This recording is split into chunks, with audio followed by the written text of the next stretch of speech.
Maithri movie makers தயாரிப்பில் அல்லு அர்ஜுன் நடிப்பில் AGS கல்பாத்திய சகுரம் வெளியிடும் புஷ்பா 2 வெற்றி நடை போடுகிறது. Merry Christmas and a Happy New Year. The Chennai Silks. Let the celebrations begin.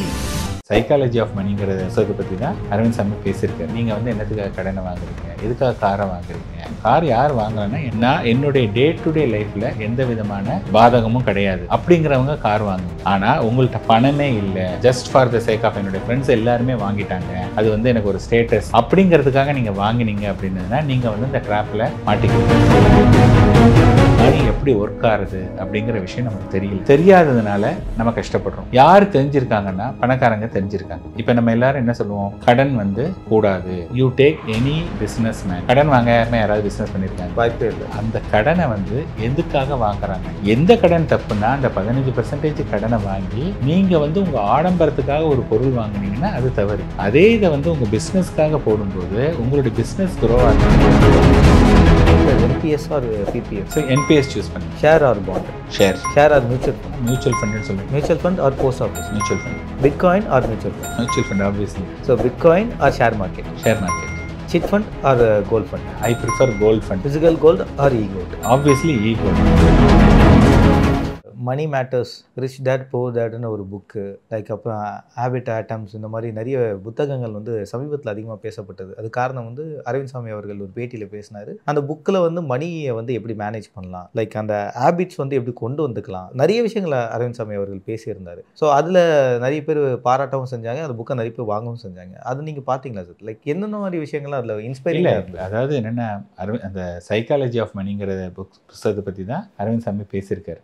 அவர் வந்து என்ன சொல்கிறாருன்னா இந்த சேம் திங் தான் சொல்கிறார். நீங்கள் வந்து என்னத்துக்காக கடனை வாங்குறீங்க, எதுக்காக காரை வாங்குறீங்க, அதாவது just for the sake of car யார் வாங்குறேன்னா என்கிட்ட நிறைய மணி இருக்குது அப்படின்னு இருக்கும்போது அந்த கார் வாங்கினதுனால நான் என்னுடைய டே டு டே லைஃப்பில் எந்த விதமான பாதகமும் கிடையாது அப்படிங்கிறவங்க கார் வாங்குங்க. ஆனால் உங்கள்கிட்ட பணமே இல்லை, just for the sake of என்னுடைய ஃப்ரெண்ட்ஸ் எல்லாருமே வாங்கிட்டாங்க, அது வந்து எனக்கு ஒரு ஸ்டேட்டஸ் அப்படிங்கிறதுக்காக நீங்கள் வாங்கினீங்க அப்படின்னதுனா நீங்கள் வந்து இந்த ட்ராப்பில் மாட்டிக்கிறீங்க. அதே தான் நாங்களும் சொல்கிறோம்.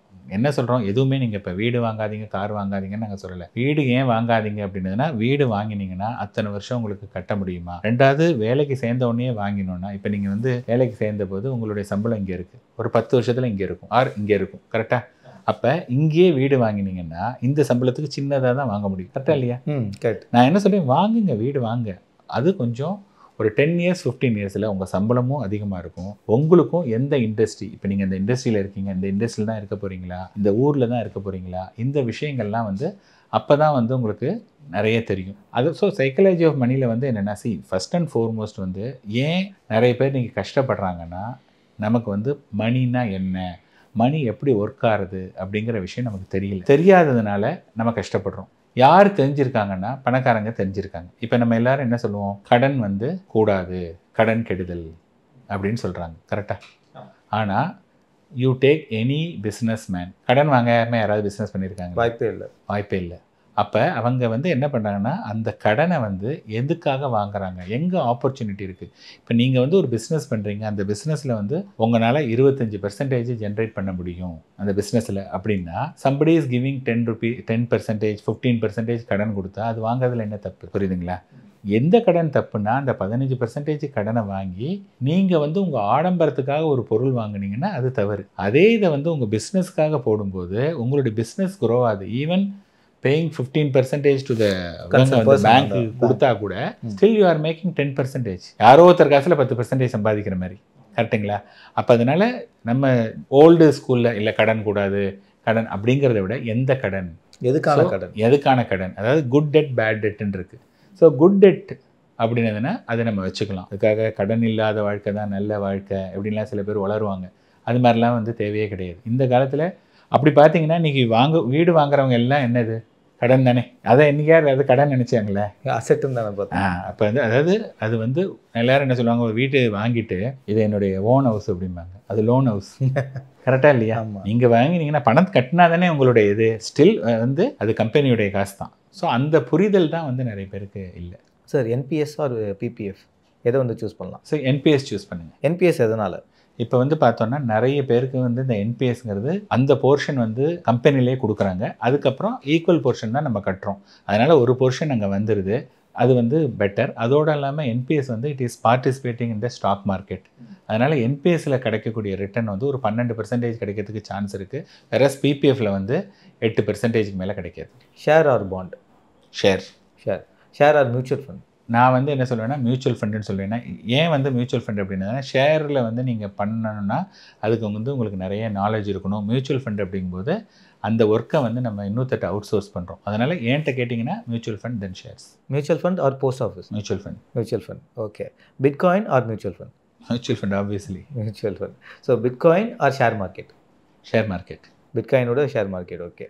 ஸோ லைக் அதே மாதிரி chit fund or gold fund? அதாவது என்னென்னா சிட்டா கோல்டான்னு பார்த்தீங்கன்னா ஐ ப்ரிஃபர் கோல்ட் ஃபண்ட். ஏன்னா சிட் ஃபண்டை பொறுத்தவரையும் பார்த்தீங்கன்னு வச்சுங்களேன், நம்ம வந்து நிறைய அன்ஆர்கனைஸ்ட் சிட்டு தான் இருக்குது. அவங்க வந்து இதை எடுத்துகிட்டு போகிறதுக்கான சான்சஸ் இருக்குது. வெரஸ் கோல்டில் வந்து ரிலேட்டிவ்லி இந்த சான்ஸ் கம்மி. Okay. Physical gold R E gold?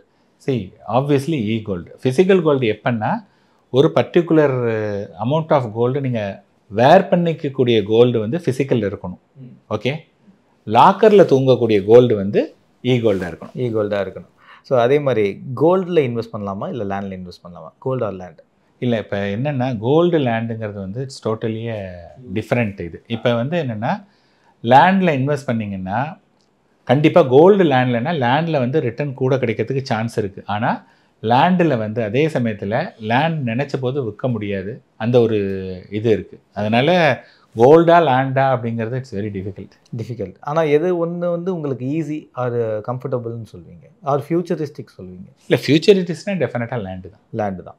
Okay sir. Credit card usage பற்றி பேசிட்டோம். Credit card or chit fund? Credit card. அதை விட கிரெடிட் கார்டே பரவாயில்ல. ஆமாம். கிரெடிட் கார்டில் வந்து என்னென்னா இப்போ சிட் ஃபண்டில் வந்து I don't have any control. கரெக்டுங்களா? ஏன்னா யாராவது இந்த மணி எடுத்துகிட்டு போயிடலாம். கிரெடிட் கார்டில் எனக்கு கண்ட்ரோல் இருக்குது. எனக்கு கண்ட்ரோல் இருக்கிறதுனால நான் கிரெடிட் கார்டை சொல்கிறேன். சிட்டில் வந்து நான் கண்ட்ரோலாக இருந்தாலும் அது வந்து I am at somebody's Mercy.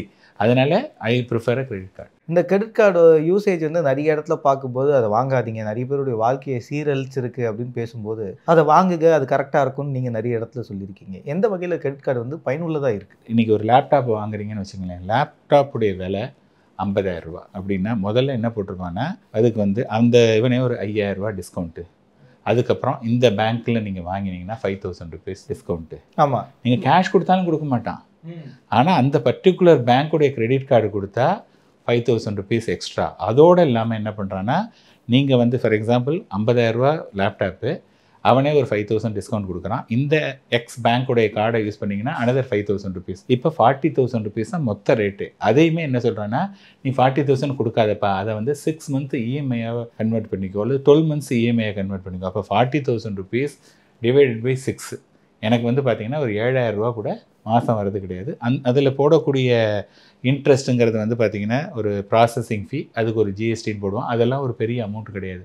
அப்போ என்ன ஆகிடுதுன்னதுன்னா 50,000 ரூபாவுடைய லேப்டாப்பு 40,000 ரூபா. அந்த 40,000 நான் இம்மீடியட்டாக கொடுக்கல, நான் ஒரு 7,000 ரூபா தான் கொடுக்குறேன். அப்படிங்கும்போது ரொம்ப யூஸ்ஃபுல்லாக இருக்குது. அதே சமயத்தில் அந்த 50,000 ரூபா வாங்கினதுனால எனக்கு வந்து பார்த்தீங்க அப்படின்னு சொன்னதுன்னா அதுக்கு சில பாயிண்ட்ஸ் கிடைக்குது. எப்படி பாயிண்ட்டை நான் அக்யூமுலேட் பண்ணி வேறு ஏதாவது யூஸ் பண்ணுறோம். கிரெடிட் கார்டை பொறுத்தவரை என்னென்னா யாரெல்லாம் வந்து கிரெடிட் கார்டை தப்பாக பேசுகிறாங்களோ அவங்கெல்லாம் வந்து அவங்களுக்கு அதை யூஸ் பண்ண தெரியல. அன்ஃபார்ச்சுனேட்லி நிறைய பேருக்கு யூஸ் பண்ண தெரியாதவங்க தான் நிறைய பேர். Great sir. ஸோ ஃபினான்ஷியலாக மக்கள் மேலே வரத்துக்கு நிறைய அட்வைஸ் வந்து கொடுத்துருந்தீங்க. மக்களுக்கும் இது பயனுள்ளதாக இருக்கும் நம்புகிறேன். Thank you sir. தேங்க்யூ தினேஷ்.